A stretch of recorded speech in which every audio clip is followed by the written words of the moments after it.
आखिर जिस चीज़ का भय था वही हुआ और भारत के कड़े विरोध के बावजूद भी अंतर्राष्ट्रीय मुद्रा कोष ने पाकिस्तान को 2.4 बिलियन डॉलर की सहायता प्रदान कर दी है।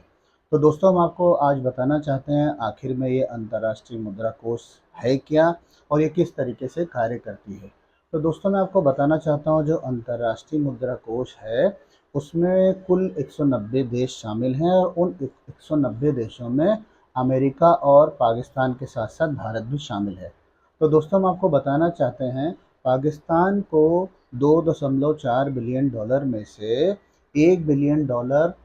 पहले ही दिए जा चुके हैं और 1.4 बिलियन डॉलर उनको ऋण के रूप में दिया जाएगा। तो दोस्तों मैं आपको बताना चाहता हूँ कि अंतर्राष्ट्रीय मुद्रा कोष किस तरीके से कार्य करती है। तो अंतर्राष्ट्रीय मुद्रा कोष जो है 190 देश जो सदस्य इसमें शामिल हैं वो अपनी अर्थव्यवस्था के अनुसार इसमें पूंजी जमा करते हैं और जब किसी देश को किसी वित्तीय समस्या का सामना करना पड़ता है तो अंतर्राष्ट्रीय मुद्रा कोष उसको फंडिंग करती है। तो दोस्तों मैं आपको बताना चाहता हूँ अंतर्राष्ट्रीय मुद्रा कोष का जो ऑफिस है जो कार्यालय है वो अमेरिका में ही स्थित है और अंतर्राष्ट्रीय मुद्रा कोष में जो सदस्य होते हैं तो जिन सदस्यों की भागीदारी ज़्यादा होती है मतलब जो सदस्य जमा पूंजी ज़्यादा जमा करते हैं उनको वोटिंग का सबसे बड़ा अधिकार होता है और इस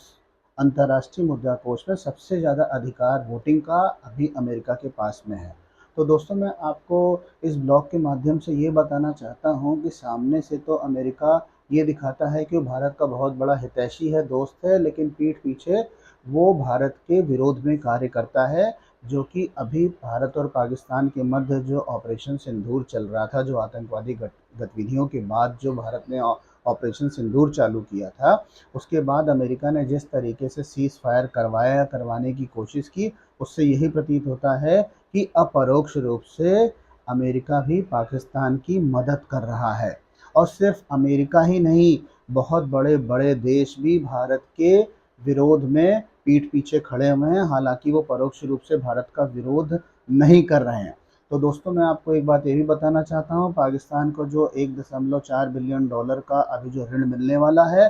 वो 100% इस मुद्रा का उपयोग आतंकवादी गतिविधियों में करने वाला है। तो दोस्तों मैं आपको बताना चाहता हूँ अमेरिका को अंतर्राष्ट्रीय मुद्रा कोष में सबसे बड़ा वोटिंग पावर होने के साथ साथ वीटो पावर भी है और यदि अमेरिका चाहता तो वो वीटो पावर लगाकर इस ऋण को रुकवा सकता था, लेकिन उसने ऐसा नहीं किया। तो दोस्तों मैं आपको बताना चाहता हूं कि जो बड़े बड़े देश हैं वो भारत विरोधी कृत्य में शामिल हैं और उनके साथ साथ अपरोक्ष रूप से हम लोग भी शामिल हैं, क्योंकि हमारे प्रधानमंत्री ने हमको ऑलरेडी कह रखा है कि हमारे देश में किसी भी तरह की कोई पैनिक होने की समस्या नहीं है, लेकिन फिर भी हम जितना चाह रहे हैं उतना राशन इकट्ठा करके रख ले रहे हैं। हमसे कहा जा रहा है बैंकिंग संस्थान में प्रॉब्लम हो जाएगी, बंद हो जाएंगे, तुम पैसा रख ले रहे हैं, पेट्रोल रख ले रहे हैं। तो दोस्तों इन सब चीज़ों को स्टोर करने की कोई आवश्यकता नहीं, भारत में पर्याप्त संसाधन उपलब्ध हैं और हमारे प्रधानमंत्री जी ने भी इसके बारे में हमको अवगत करा दिया है। तो दोस्तों